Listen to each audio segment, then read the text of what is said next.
Students, देखिए आज के वीडियो में हम थोड़ा डिटेल में देखेंगे कि मेम्स का फैब्रिकेशन मेथड या टेक्निक कौन कौन से होते हैं। मीन्स जब हम मेम्स डिवाइस या सिस्टम बनाते हैं तो उसमें कौन कौन सी टेक्निक या मेथड से फैब्रिकेशन किया जाता है। ठीक, ये इम्पोर्टेंट टॉपिक है, एग्ज़ाम में इससे क्वेश्चन आ सकते हैं। ठीक, तो अभी तो हम लोग नाम हम देखे थे पिछले कुछ वीडियोस में, बट अब इसको डिटेल में हम देखने वाले हैं। ठीक, तो देखिए हेडिंग क्या है, मेम्स फैब्रिकेशन मेथड। ठीक, MEMS fall into three general classification: bulk micro machining, surface micro machining and high aspect ratio micro machining, in short HAM, which includes technology such as LIGA, a German acronym from lithography, galvanoforming, F-forming, translated as lithography, electroforming, and molding.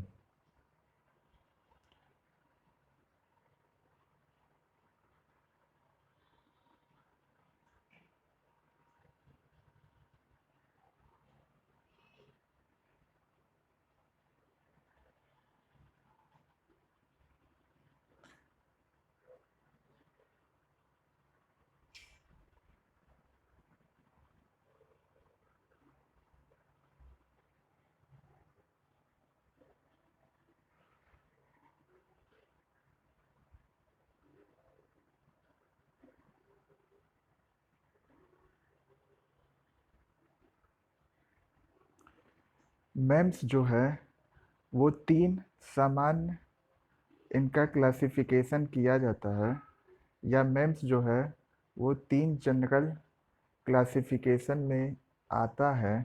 वो तीन general classification जो है वह क्या है, bulk micro machining, surface micro machining and high aspect ratio micro machining, जिसको short में हाम कहा जाता है। मेम्स को क्लासिफाई जब किए जाएगा तो वो तीन क्लासिफिकेशन में आएगा, तीन पार्ट में आएगा। पहला होगा बल्क माइक्रो मशीनिंग, सेकेंड होगा सरफेस माइक्रो मशीनिंग और थर्ड होगा high aspect ratio micro machining, जो कि टेक्नोलॉजी जैसे कि लीगा है उसको इंक्लूड करता है, उसको सम्मिलित करता है।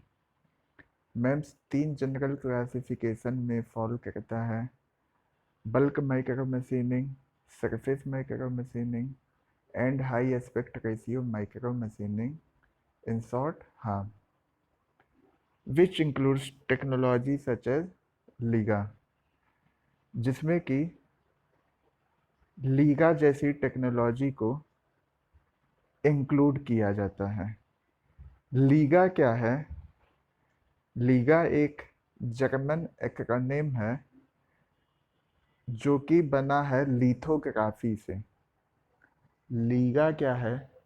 एक जर्मन मतलब जर्मनी देश का जर्मन एक्रोनिम है जो कि लिथोग्राफी, गैल्वेनोफॉर्मिंग, एब फॉर्मिंग से बना है, जिसका मतलब होता है लिथोग्राफी को तो लिथोग्राफी ही कहेंगे, ठीक, गैल्वेनोफॉर्मिंग को कहेंगे इलेक्ट्रोफॉर्मिंग और एब फॉर्मिंग को कहेंगे मोल्डिंग। ठीक। तो लीगा क्या है? एक जर्मन एक्रोनिम है, ठीक, जिसको लिथोग्राफी कहा जाता है, गैल्वेनोफॉर्मन कहा जाता है, एबफॉर्मन कहा जाता है, ठीक। तीन नाम है, उसको जब ट्रांसलेट किया जाएगा तो लिथोग्राफी हुआ, गैल्वेनोफॉर्मन को आप इलेक्ट्रोफॉर्मिंग कहेंगे, और एबफॉर्मन को आप मोल्डिंग कहेंगे।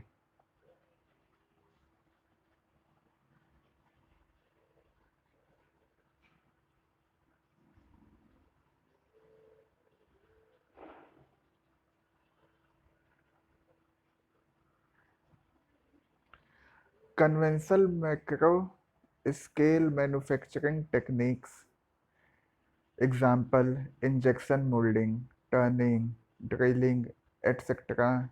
are good for producing three-dimensional shapes and objects, but can be limited in terms of low complexity for small size application.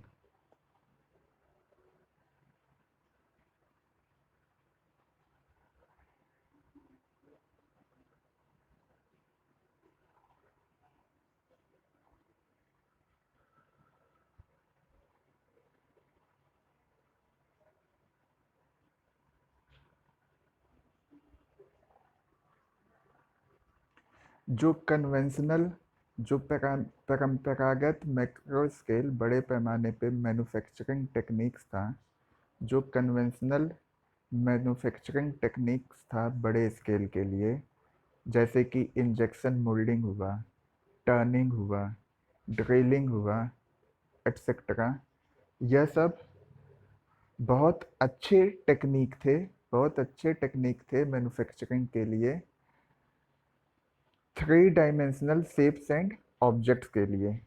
जब हमको three dimensional shapes and objects को प्रोड्यूस करना होता था बड़े स्केल पे, जब हमको three dimensional shapes and objects को प्रोड्यूस करना होता था बड़े स्केल पे, तो जो कन्वेंशनल मैन्युफैक्चरिंग टेक्निक थी, जैसे कि इंजेक्शन मोल्डिंग हुआ, टर्निंग हुआ, ड्रिलिंग हुआ, ये सब बहुत अच्छे थे। किस चीज़ के लिए? Three dimensional shapes and objects को प्रोड्यूस करने के लिए। बट इनका कुछ लिमिटेशन भी था। लिमिटेशन क्या था? But can be limited in terms of low complexity for small size application. Small size application के लिए इसकी कॉम्प्लेक्सिटी क्या होती थी? ज़्यादा होती थी, ठीक।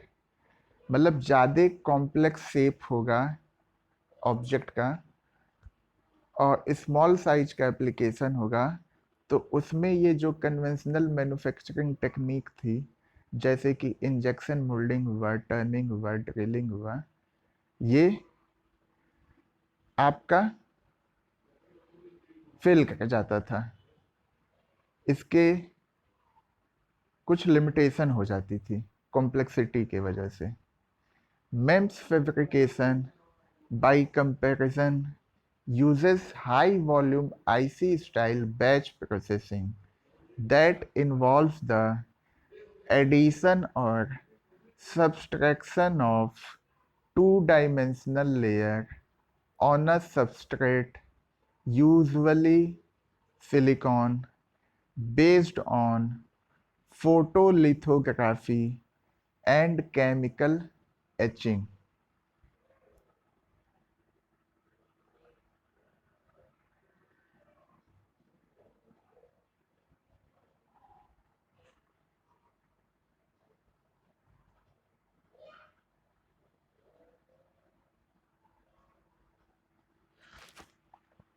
कहने का मतलब ये है कि जो कन्वेंशनल टेक्निक थी उसकी तुलना में जो मेम्स का फैब्रिकेशन टेक्निक है ये इस्तेमाल करता है high volume IC style batch processing का।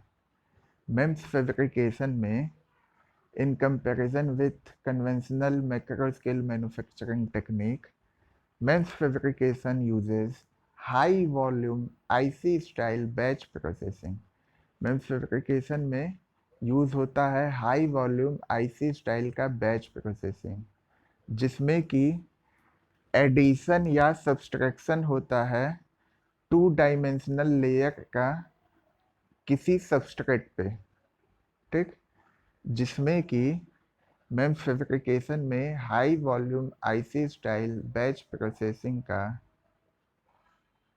इस्तेमाल होता है, जो कि इन्वॉल्व करता है एडिशन या subtraction of two dimensional layer on a substrate, जिसमें कि टू डायमेंशनल लेयर का एडिशन या सब्सट्रैक्शन होता है एक सबस्ट्रेट पे, और वो जो सबस्ट्रेट होता है वह यूजुअली सिलिकॉन होता है। और ये सब होता कैसे है? Based on photolithography and chemical etching.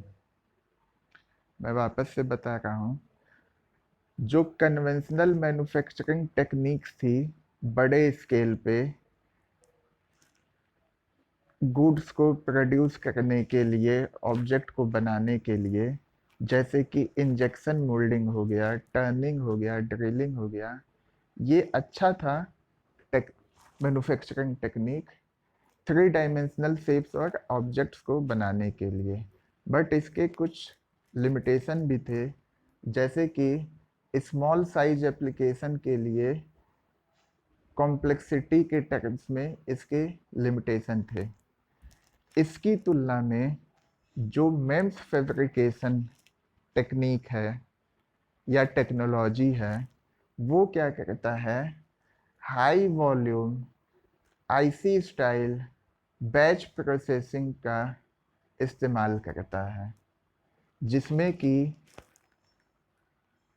Two dimensional layer को जोड़ा या घटाया जा सकता है किसी एक सबस्ट्रेट पे, और वह सबस्ट्रेट होता है यूजुअली सिलिकॉन। और इस टू डायमेंशनल लेयर को जोड़ा या घटाया जो जाता है वह किस बेस पे किया जाता है? Photolithography and chemical etching. As a result, the 3D aspect of MEMS devices is due to patterning and interaction of the 2D layers.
As a result, the 3D aspect of MEMS devices is due to patterning and interaction of the 2D layers.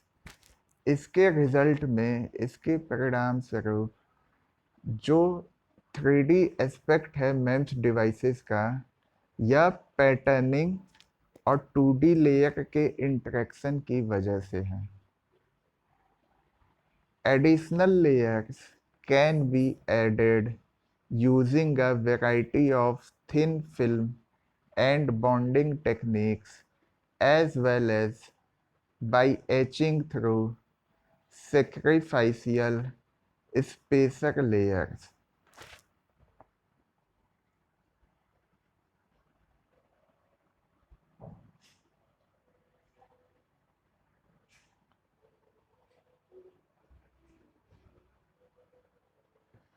जो additional layer है उसको add किया जा सकता है बहुत से variety से टेक्निक के। जो एडिशनल लेयर है उसको बहुत से वैरायटी के टेक्निक से ऐड किया जा सकता है। लाइक थिन फिल्म टेक्निक हो गया, बॉन्डिंग टेक्निक हो गया, एचिंग हो गया। मतलब कि जो एडिशनल लेयर है उसको ऐड करना पड़ेगा आपको। सिलिकॉन का जो सबस्ट्रेट है, जो लेयर है, सिलिकॉन चिप है, उस पे आपको ऐड करना पड़ेगा। तो वो जो ऐड होगा वो बहुत से टेक्निक से ऐड किया जा सकता है, जैसे कि थिन फिल्म टेक्निक हो गया, बॉन्डिंग टेक्निक हो गया, साथ ही साथ एचिंग हो गया, थ्रू सेक्रीफाइसल स्पेसर लेयर्स। ठीक।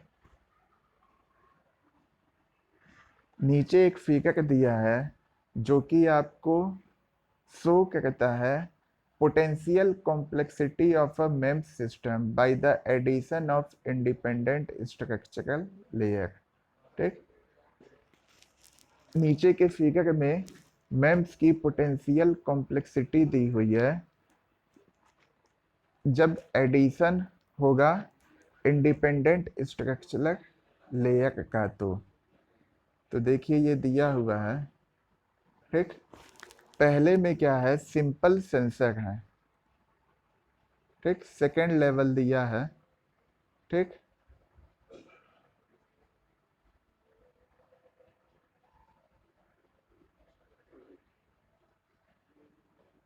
ठीक। पहला देखिए क्या है, जो सेकेंड लेवल पे है वो क्या है, एक सिंपल सेंसर है। ठीक। सिलिकॉन का सबस्ट्रेट है और मोटर है।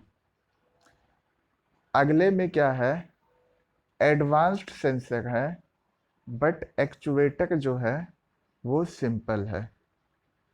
ठीक। पहले फिगर में क्या दिया है, एक सिंपल सेंसर दिया है जो कि एक मोटर में लगा हुआ है और उसमें जो सबस्ट्रेट यूज किया गया है वो सिलिकॉन का है। सेकेंड फिगर में क्या दिया गया है, जो सेंसर है वो एडवांस्ड हो गया है। ठीक। और जो एक्चुएटर है वह सिंपल है। ठीक। ये उसी का दे रहा है आपका मेम्स का, कि कैसे इसकी कॉम्प्लेक्सिटी होती है मेम्स डिवाइस की। ठीक। कि सेंसर एडवांस हो गया, एक्चुएटर अब क्या हो गया, सिंपल हो गया। नीचे सबस्ट्रेट है, सबस्ट्रेट आपका बेसिकली सिलिकॉन का ही होता है, लेकिन सिलिकॉन के अलावा भी बहुत से मटेरियल होते हैं। कुछ पॉलीमर भी होते हैं जो एज ए सबस्ट्रेट यूज़ किए जाते हैं मेम्स में, बट मोस्टली मान के चलिए कि सिलिकॉन होता है, ज़्यादातर सिलिकॉन ही यूज़ होता है। ठीक। तो यहाँ पे भी देखिए सेकंड फिगर में क्या एडवांस सेंसर है। सिंपल सेंसर की जगह पे कैसा सेंसर लग गया है, एडवांस सेंसर लग गया है और सिंपल एक्चुएटर लग गया है। ठीक। सबस्ट्रेट आपका सिलिकॉन हो जाएगा, मोटर इसमें लगा ही था, अलग से क्या हुआ है, बियरिंग एंड गियर लग गया है। अब अगले लेवल पे आएंगे तो क्या हो जाएगा, एडवांस्ड एक्चुएटर हो जाएगा। इसके पहले वाले लेवल पे एक्चुएटर आपका क्या था, सिंपल था, लेकिन इस लेवल में क्या होगा, जो एक्चुएटर है वो क्या हो जाएगा, एडवांस्ड हो जाएगा। और जो सिस्टम आपका होगा वो क्या हो जाएगा, सिंपल हो जाएगा। ठीक। इसमें भी जो सबस्ट्रेट होगा वो नीचे सिलिकॉन होगा, मोटर है, बियरिंग है, गियर था पहले से। अब क्या हुआ, कुछ लिंकेजेस आ गए और कुछ पिन ज्वाइंट्स आ गए। देखते जाइए कॉम्प्लेक्सिटी इसकी कैसे बढ़ रही है। पहले सिंपल सेंसर है, अगले लेवल में एडवांस सेंसर हो गया, सिंपल एक्चुएटर हो गया। पहले केवल सिलिकॉन सबस्ट्रेट था मोटर में, अब क्या है, सिलिकॉन सबस्ट्रेट के अलावा, मोटर के अलावा बियरिंग एंड गियर भी हो गया। अगले लेवल में, चौथे लेवल में क्या हुआ कि एक्चुएटर जो है वो एडवांस्ड हो गया, बट सिस्टम क्या है अपना, सिंपल है। ठीक, इसमें अलग से एक चीज ऐड हो गया, लिंकेज और पिन ज्वाइंट। इसके बाद क्या है, फिफ्थ लेवल में देखिए, जो सिस्टम था, जो सिंपल सिस्टम था, वो क्या हो गया, एक कॉम्प्लेक्स सिस्टम हो गया। डायग्राम में भी देखते जाइए कॉम्प्लेक्सिटी कैसे बढ़ते जा रही है। एक जो सिंपल सिस्टम था वो क्या हो गया, एक कॉम्प्लेक्स सिस्टम में बदल गया। और नीचे सबस्ट्रेट था ही सिलिकॉन का, बियरिंग, गियर, मोटर, लिंकेजेस, ये सब पहले से थे, पिछले के लेवल में थे। अलग से इसमें क्या हुआ, मूविंग प्लेट आ गया। हर एक लेवल में कुछ न कुछ क्या हुआ है, एडिशन हुआ है, कुछ न कुछ लेयर या किसी चीज़ को ऐड किया गया है। और जैसे जैसे ऐड किया गया है वैसे वैसे कॉम्प्लेक्सिटी जो है वह बढ़ती गई है, वैसे वैसे कॉम्प्लेक्सिटी क्या हुई है, बढ़ते गई है। ठीक है स्टूडेंट्स, आइए आगे चलते हैं, देखते हैं। अब देखिए, इसके पहले जब हम मेम्स फैब्रिकेशन पढ़े हैं, ठीक, तो उसमें जब मेथड उसका क्लासिफिकेशन पढ़े थे तो उसमें क्या था, बल्क माइक्रो मशीनिंग था, सरफेस माइक्रो मशीनिंग था, high aspect ratio micro machining था, जो कि इंक्लूड करता है टेक्नोलॉजी लाइक लीगा, जो कि एक जर्मन एक्रोनीम है जो बना है लिथोग्राफी, गैल्वेनोफॉर्मिंग और एब फॉर्मिंग, जिसको ट्रांसलेट किया जाता है तो हमें मिलता है लिथोग्राफी, इलेक्ट्रोफॉर्मिंग एंड मोल्डिंग। ठीक, तो अब क्या कहते हैं, हम आगे देखेंगे कि फोटोलिथोग्राफी क्या होता है। ठीक, आगे हम देखने वाले हैं कि फोटोलिथोग्राफी क्या होता है। Photolithography is the photographic technique to transfer copies of a master pattern, usually a circuit layout in IC application, onto the surface of the substrate of some material using a silicon wafer.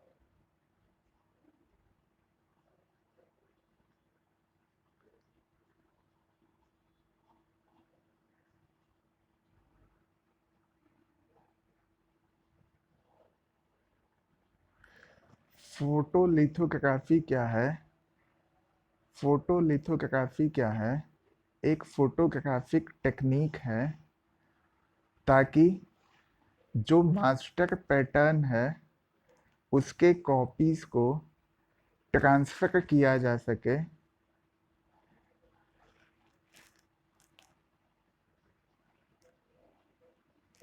किसी substrate के surface पे।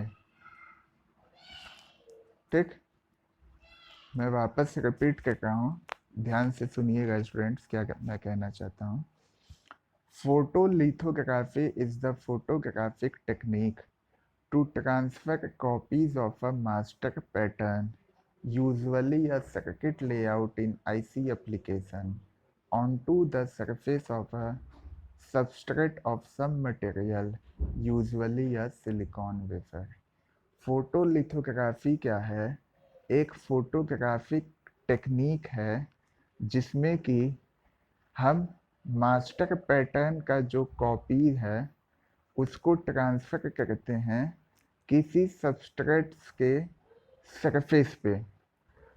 जो master pattern होता है, जो master pattern होता है वो यूजुअली क्या होता है, a circuit layout in IC application, IC application का सर्किट लेआउट होता है। ठीक, और जो सबस्ट्रेट होता है जिसपे कि हम क्या करते हैं, कॉपी करते हैं मास्टर पैटर्न को, वो क्या होता है यूजुअली या सिलिकॉन वेफर होता है।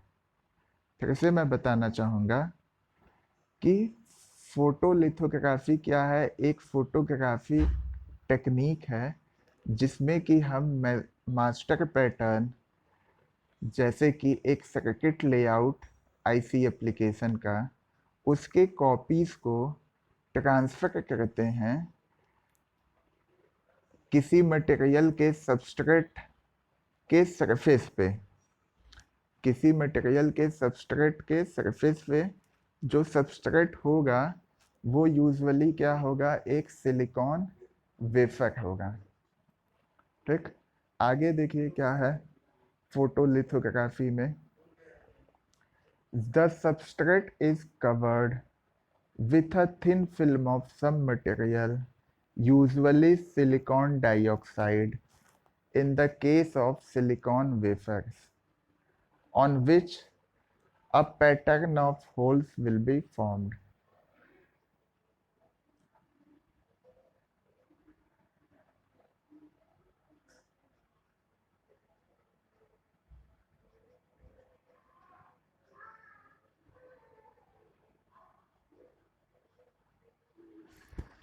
जो सबस्ट्रेट होता है, सबस्ट्रेट क्या था वहाँ पे, यूजुअली या सिलिकॉन वेफर।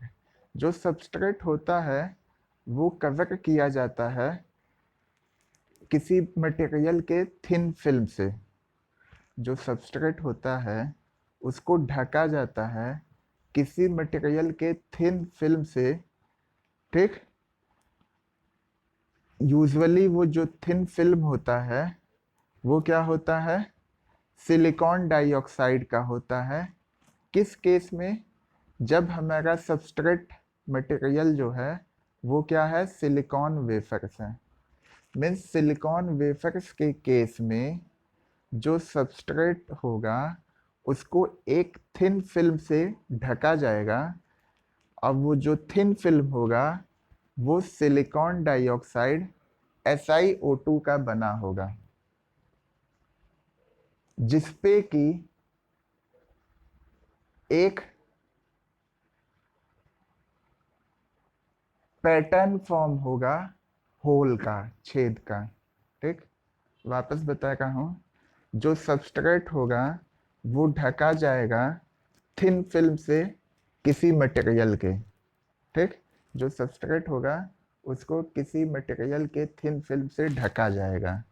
अगर आपके पास सिलिकॉन वेफर है, जो सबस्ट्रेट है वो सिलिकॉन वेफर है, ठीक, तब आपको सिलिकॉन वेफर को ढकने के लिए जो मटेरियल का इस्तेमाल करना होगा, जो थिन फिल्म आप लगाएंगे जिस मटेरियल की, वह मटेरियल होगा सिलिकॉन डाइऑक्साइड SiO2। ठीक, जिसपे कि होल्स के पैटर्न बने होंगे, जिसपे कि होल्स के पैटर्न बने होंगे। ये नीचे जो फिगर है उसमें शो भी किया गया है, आइए एक बार देख लेते हैं हम लोग। देखिए क्या है फिगर 17 जो है, photo resist and silicon dioxide patterns following photolithography. Photolithography क्या होता है, फोटोग्राफिक टेक्निक होता है। ठीक, इसमें सिलिकॉन डाइऑक्साइड का थिन फिल्म लगाया जाता है सबस्ट्रेट के ऊपर। लेकिन सिलिकॉन डाइऑक्साइड का थिन फिल्म हम तभी लगाएंगे जब हमारा सबस्ट्रेट जो है वो सिलिकॉन वेफर का होगा। अगर सबस्ट्रेट हमारा सिलिकॉन वेफर का नहीं होगा, किसी और चीज़ का होगा, तो उस पे जो हम थिन फिल्म लगाएंगे वो सिलिकॉन डाइऑक्साइड की ना होके बाकी किसी चीज़ की होगी। ठीक, यही चीज़ लिखा हुआ है कि जो सबस्ट्रेट है उसको किसी मटेरियल के थिन फिल्म से ढका जाएगा। यूजुअली वो जो थिन फिल्म होगा मटेरियल का वो सिलिकॉन डाइऑक्साइड का होगा, जब आपका जो सबस्ट्रेट है वो सिलिकॉन वेफर्स इस्तेमाल किया जा रहा है। ठीक। और उस पे क्या होगा, होल्स के पैटर्न फॉर्म हुए होंगे। अब आगे देखिए क्या है, a thin layer of an organic polymer which is sensitive to ultraviolet radiation is then deposited on the oxide layer. This is called a photoresist.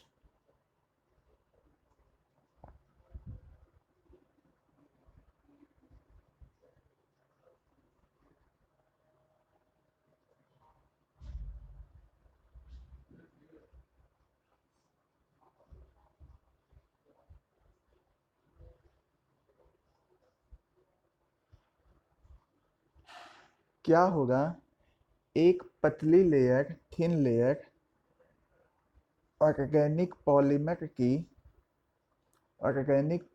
की एक थिन लेयर, पतली परत, जो कि अल्ट्रावायलेट रेडिएशन के प्रति सेंसिटिव होगी, वो डिपॉजिट होने लगेगी ऑक्साइड लेयर पे, और इसी को हम कहेंगे photo resist.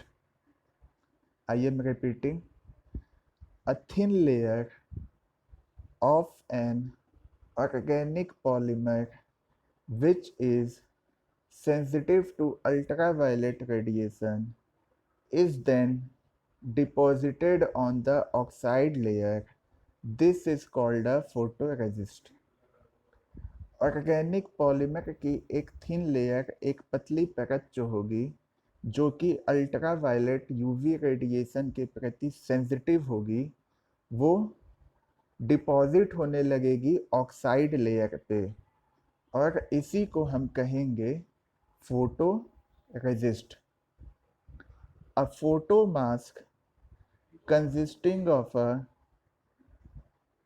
glass plate transparent coated with a chromium pattern opaque is then placed in contact with the photoresist coated surface.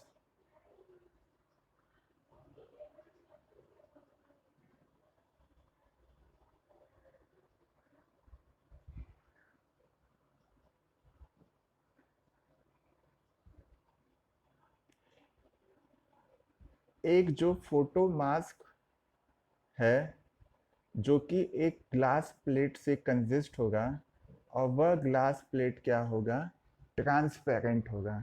एक फोटो मास्क जो कि ग्लास प्लेट से कंसिस्ट होगा, ग्लास प्लेट कैसा होगा, ट्रांसपेरेंट होगा, coated with a chromium pattern.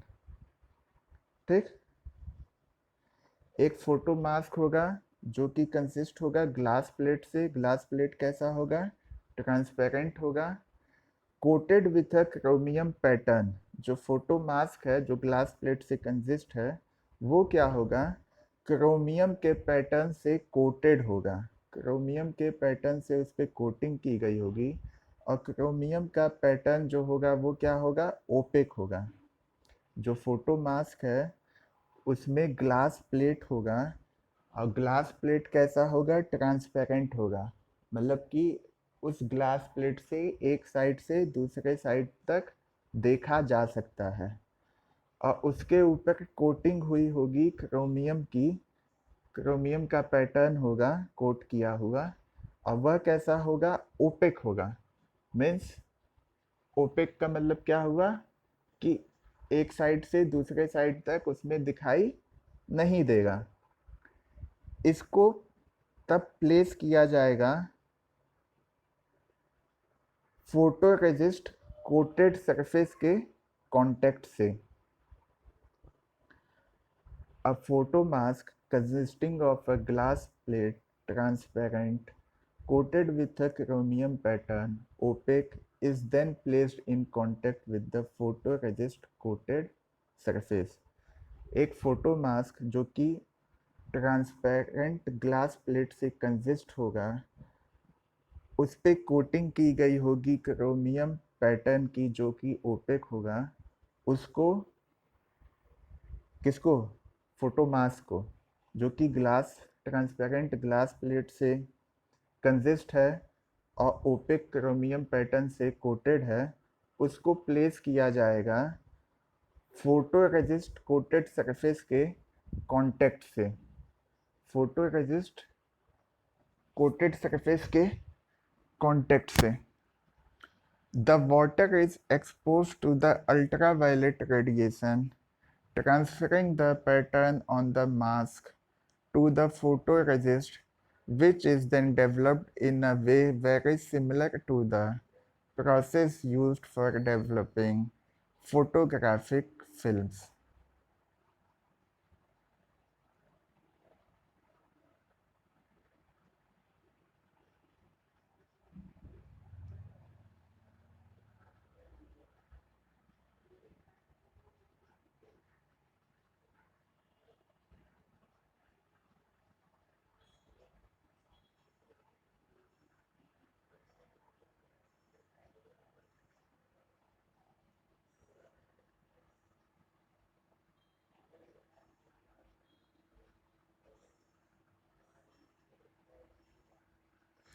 जो wafer होगा, वेफर किस चीज का बना था हमारा, सिलिकॉन का वेफर था, ठीक ना। जब सिलिकॉन का वेफर था तो उस पे जो हम थिन फिल्म से ढके थे वो किसका था, सिलिकॉन डाइऑक्साइड का था, ठीक। तो जो वेफर है, किसका वेफर है, सिलिकॉन का। जो वेफर है उसको एक्सपोज किया जाएगा यूवी रेडिएशन के सामने, मतलब वेफर को अल्ट्रावायलेट रेडिएशन के सामने लाया जाएगा ताकि पैटर्न को मास्क पे ट्रांसफर किया जा सके। जो सिलिकॉन वेफर है इस केस में, उसको यूवी रेडिएशन के सामने एक्सपोज किया जाएगा ट्रांसफर करने के लिए पैटर्न को मास्क पे,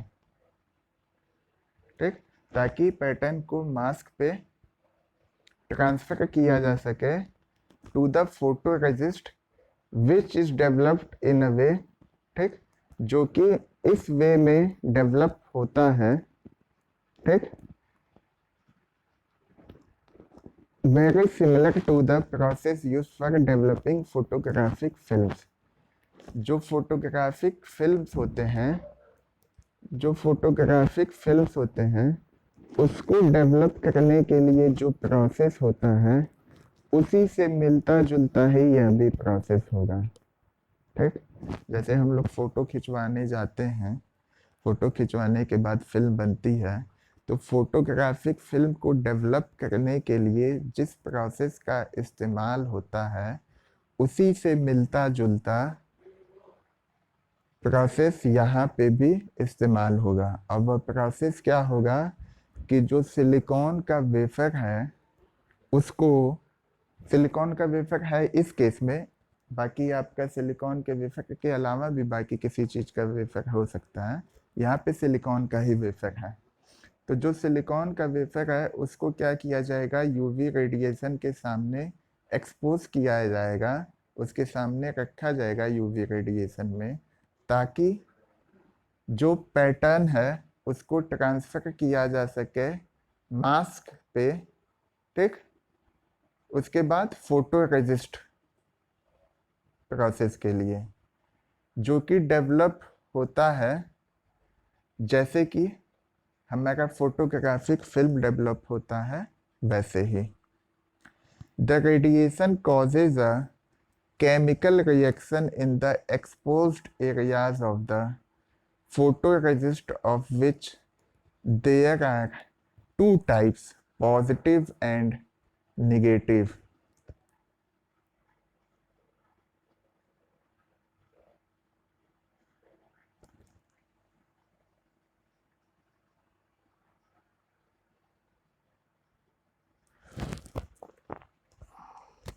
जो रेडिएशन है, कौन सा radiation, ultraviolet radiation, UV radiation, ठीक। जो रेडिएशन है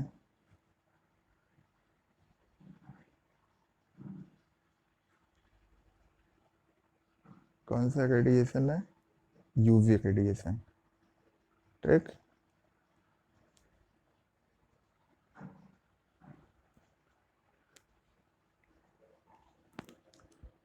the radiation causes a chemical reaction in the exposed area of the photoresist, of which there are two types, positive and negative.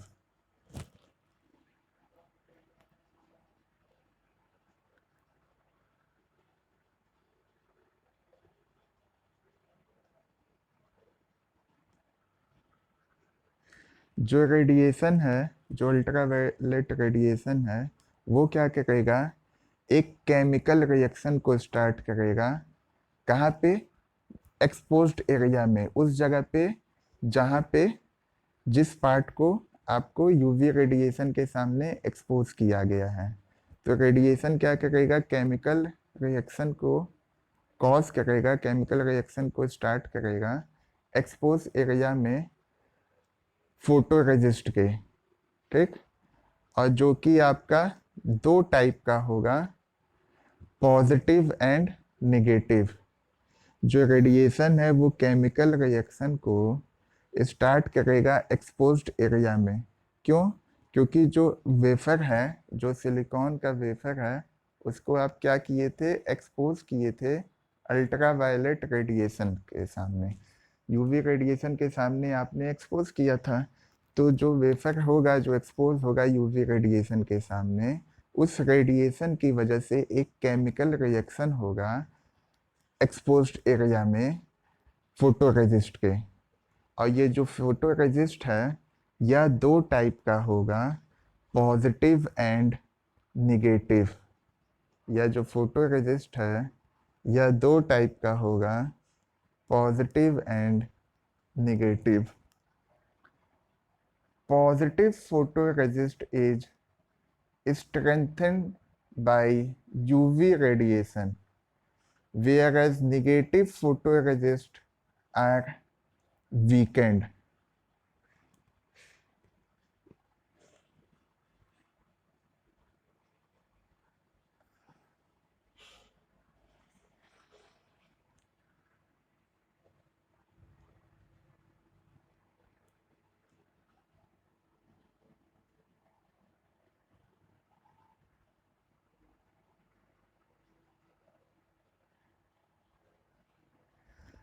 देखिए, जब रेडिएशन जो है केमिकल रिएक्शन को cause करेगा, radiation की वजह से, कौन से रेडिएशन की वजह से? यूवी रेडिएशन की वजह से केमिकल रिएक्शन कॉज होगा एक्सपोज एरिया में फोटोरेजिस्ट के। तो दो टाइप के हमको फोटोरेजिस्ट मिलेंगे, positive photoresist and negative photoresist. जो पॉजिटिव फोटोरेजिस्ट होगा वो यूवी रेडिएशन से और ज़्यादा मजबूत होगा। यूवी रेडिएशन से पॉजिटिव फोटोरेजिस्ट को और ज़्यादा स्ट्रेंथ मिलेगा, जबकि जो नेगेटिव फोटोरेजिस्ट है वो यूवी रेडिएशन की वजह से कमज़ोर हो जाएगा और कमज़ोर पड़ेगा। On developing the rinsing solution removes either the exposed areas or the unexposed areas of photoresist, leaving a pattern of bare and photoresist coated oxides on the wafer surface.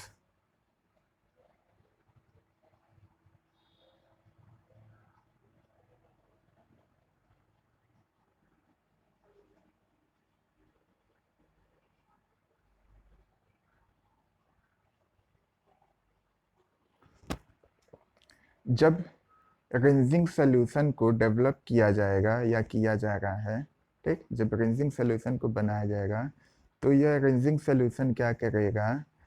या तो एक्सपोज एरिया को या तो unexposed area को remove कर देगा। जब rinsing solution को डेवलप किया जाएगा तो यह रिंजिंग सोल्यूशन क्या करेगा?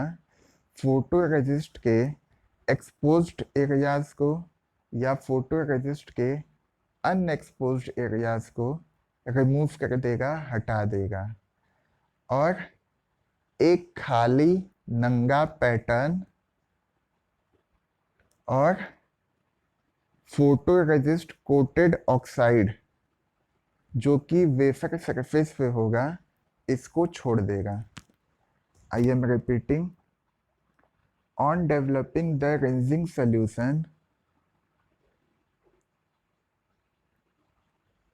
on developing the rinsing solution removes either the exposed areas or the unexposed areas of photoresist, leaving a pattern of bare and photoresist coated oxides on the wafer surface. Developing पे क्या होगा, जो rinsing solution है वह या तो exposed area का या तो अनएक्सपोज्ड एरिया फोटोरेजिस्ट का, उसको हटा देगा। फोटोरेजिस्ट के एक्सपोज्ड एरिया या अनएक्सपोज्ड एरिया को रिंजिंग सोल्यूशन क्या करेगा, रिमूव कर देगा, हटा देगा, और छोड़ेगा क्या, एक नंगा पैटर्न छोड़ देगा और फोटोरेजिस्ट कोटेड ऑक्साइड जो वेफर सरफेस पे है उसको छोड़ देगा। दो चीज़ें को छोड़ेगा, एक नंगा पैटर्न छोड़ेगा और फोटोरेजिस्ट कोटेड ऑक्साइड जो वेफर सरफेस पे है उसको छोड़ देगा। वेफर सरफेस अपना क्या होगा, वेफर किसका बना है, सिलिकॉन का इस केस में। The resulting photoresist pattern is either the positive or negative image of the original pattern of the photo mask.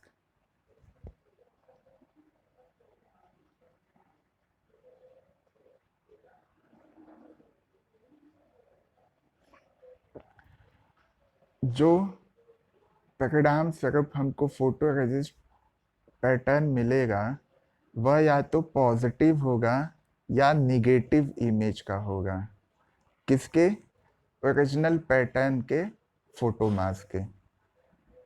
I am repeating, the resulting photoresist pattern is either the positive और negative image of the original pattern of the photo mask. Photo mask के original pattern के positive या negative image हमको photoresist pattern से मिलेगा। जो अंतिम में फोटोरेजिस्ट पैटर्न होगा वो या तो पॉजिटिव इमेज का होगा या निगेटिव इमेज का होगा फोटो मास्क के ओरिजिनल पैटर्न के। आई बात समझ में?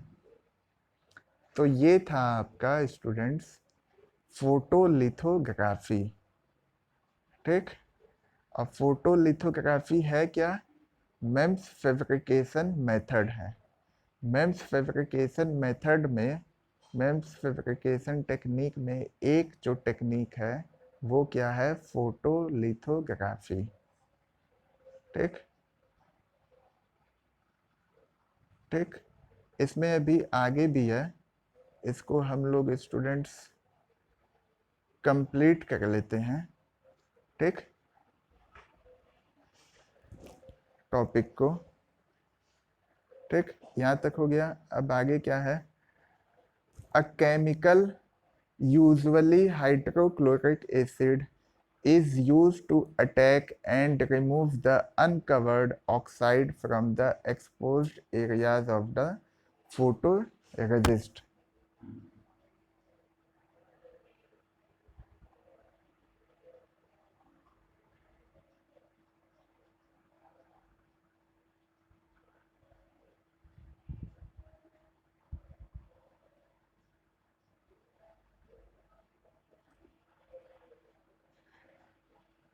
एक केमिकल जो कि यूजुअली क्या होगा, हाइड्रोक्लोरिक एसिड होगा, जिसका फुल फॉर्म क्या होता है, HCl।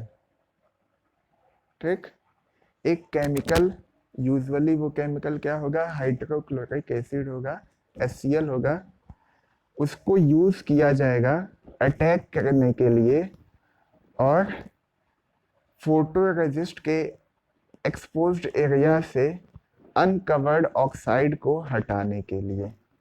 ठीक, कहने का मतलब क्या है, फोटोरेजिस्ट के फोटोरेजिस्ट के जो एक्सपोज्ड एरिया है वहां से अनकवर्ड ऑक्साइड को हटाने के लिए एक केमिकल से अटैक किया जाएगा, और वह जो केमिकल होगा वह यूजुअली हाइड्रोक्लोरिक एसिड, जिसका केमिकल फार्मूला HCl होता है, उसको यूज किया जाएगा। वापस मैं रिपीट कर दे रहा हूँ, a chemical usually hydrochloric acid is used to attack and remove the uncovered oxide from the exposed areas of the photoresist। Photoresist के एक्सपोज्ड एरिया से जो अनकवर्ड ऑक्साइड है उसको हटाने के लिए एक केमिकल से अटैक किया जाएगा, और वो केमिकल यूजुअली होगा हाइड्रोक्लोरिक एसिड, जिसका केमिकल फार्मूला होता है HCl। The remaining photoresist is subsequently removed, usually with hot sulfuric acid, which attacks the photoresist but not the oxide layer on the silicon, leaving a pattern of oxide on the silicon surface।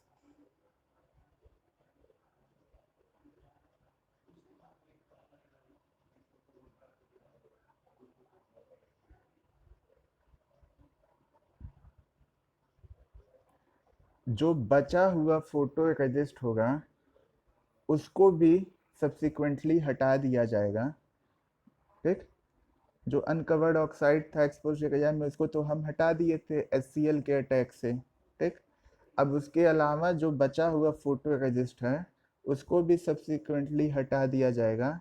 किससे हटाया जाएगा? Hot sulphuric acid से। किससे हटाया जाएगा? Hot sulphuric acid, जिसका formula होता है आपका H2SO4, जिसका केमिकल फार्मूला होता है H2SO4।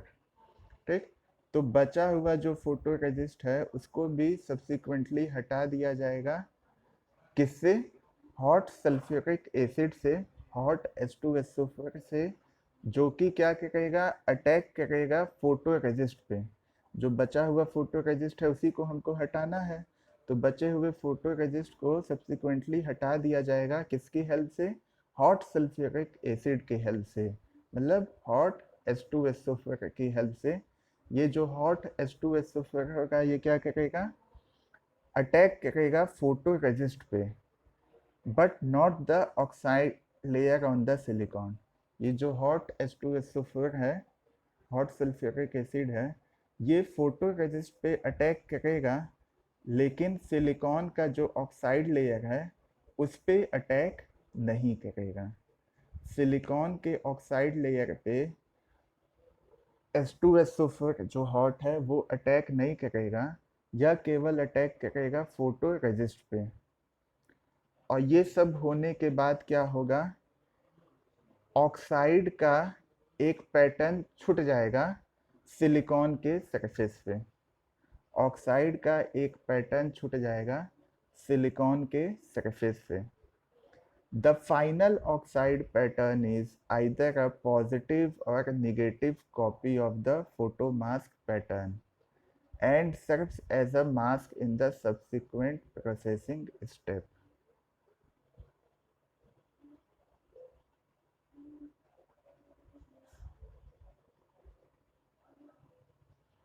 जो फाइनल ऑक्साइड पैटर्न होगा वो या तो पॉजिटिव या निगेटिव कॉपी होगा फोटो मास्क पैटर्न के।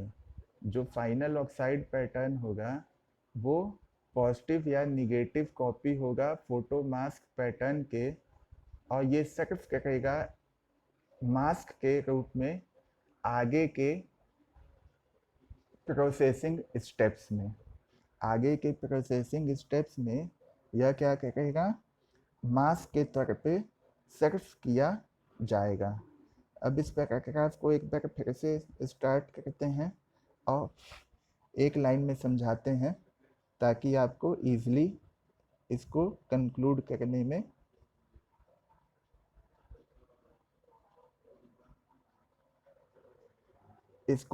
करने में ईजी हो। ठीक, क्या है? A chemical, usually hydrochloric acid, is used to attack and remove the uncovered oxide from the exposed areas of the photoresist. The remaining photoresist is subsequently removed, usually with hot sulfuric acid, which attacks the photoresist but not the oxide layer on the silicon, leaving a pattern of oxide on the silicon surface. The final oxide pattern is either a positive or negative copy of the photomask pattern and serves as a mask in subsequent processing steps. क्या होगा? Photoresist के exposed area को photoresist exposed area को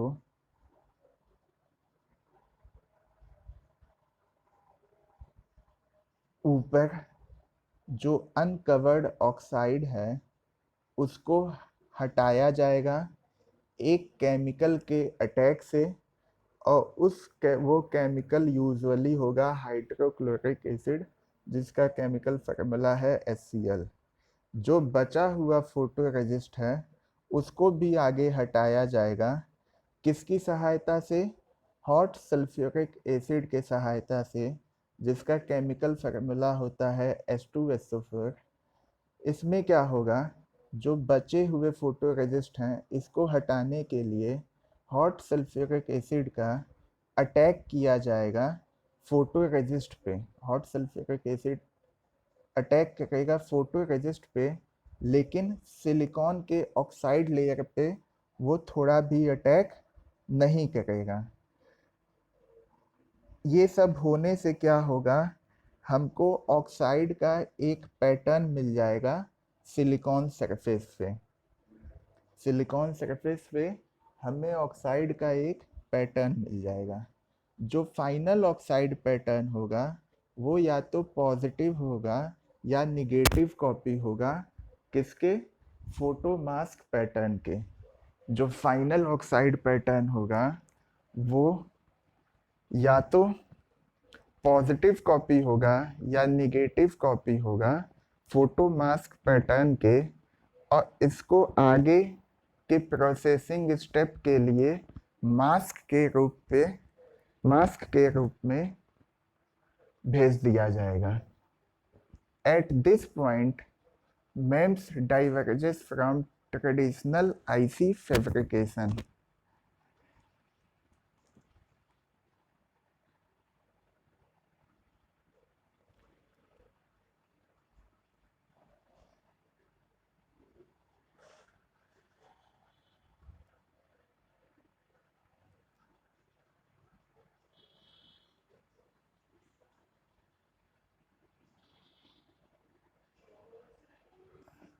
इस point पे क्या होता है, जो MEMS है वो ट्रेडिशनल आईसी फैब्रिकेशन जो है उससे डाइवर्ज हो जाता है, अलग हो जाता है।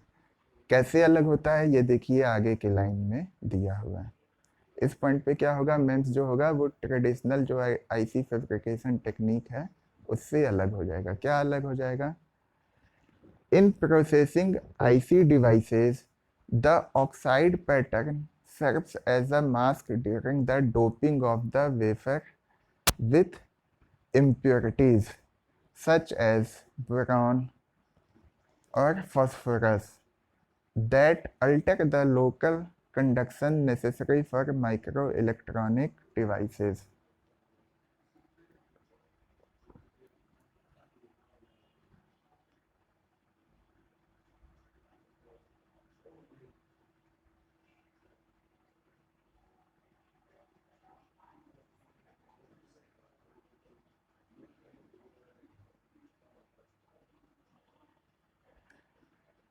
क्या है, in processing IC devices the oxide pattern serves as a mask during the doping of the wafer with impurities such as boron or phosphorus that alter the local conduction necessary for microelectronic devices। क्या होता है, जब IC devices का processing होता है, IC devices के processing में क्या होता है, जो ऑक्साइड पैटर्न होता है वो डोपिंग के समय ही मास्क के तौर पे सर्व किया जाता है। डोपिंग क्या होता है, डोपिंग का मतलब ये है कि जो वेफर होगा, लाइक सिलिकॉन का मान लीजिए वेफर है, उसको उसकी डोपिंग होगी इम्प्योरिटीज से, उसको मिलाया जाएगा इम्प्योरिटीज से।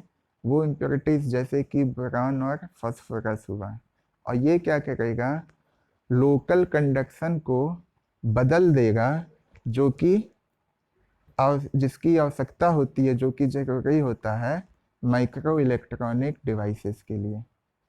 वापस मैं बता रहा हूँ, इस पॉइंट पे मेम्स जो है वो ट्रेडिशनल आईसी फैब्रिकेशन से डाइवर्ज हो जाता है, अलग हो जाता है।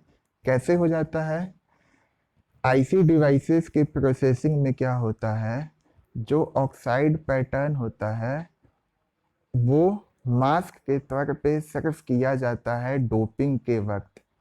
डोपिंग किसकी होगी, वेफर की होगी इम्प्योरिटीज के साथ। जो सिलिकॉन का वेफर है उसकी अशुद्धता के साथ डोपिंग होगी। अशुद्धता इम्प्योरिटीज क्या क्या हो सकती है, बोरॉन या फास्फोरस की। इस डोपिंग की वजह से क्या होगा, जो लोकल कंडक्शन नेसेसरी था माइक्रो इलेक्ट्रॉनिक डिवाइस के लिए वो बदल जाएगा। In MEMS, the oxide serves as a subsequent mask for either further additional chemical etching।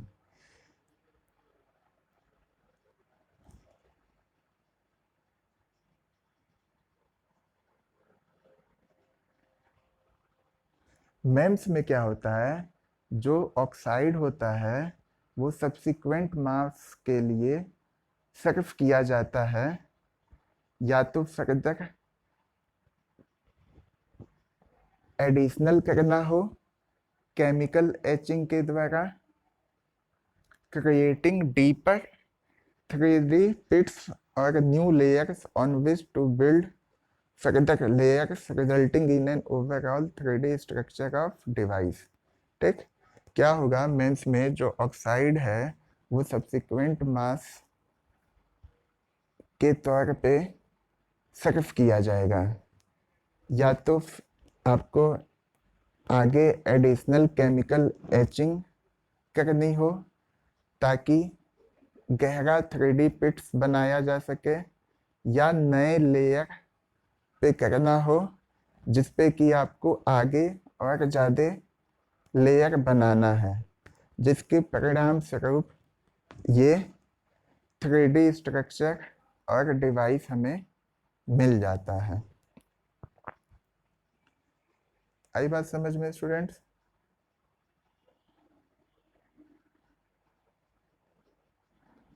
क्या होगा कि इससे क्या होगा, 3D पिट्स बन जाएगा जो कि डीपर होगा, ठीक, जिसकी डेप्थ ज़्यादा होगी। या ये कह सकते हैं कि अगर आपको आगे कुछ लेयर को जोड़ना है, नए लेयर को जोड़ना है, तो उसको जोड़ा जा सकता है, जिसके रिजल्ट में हमको ओवरऑल 3D स्ट्रक्चर और डिवाइस मिलता है।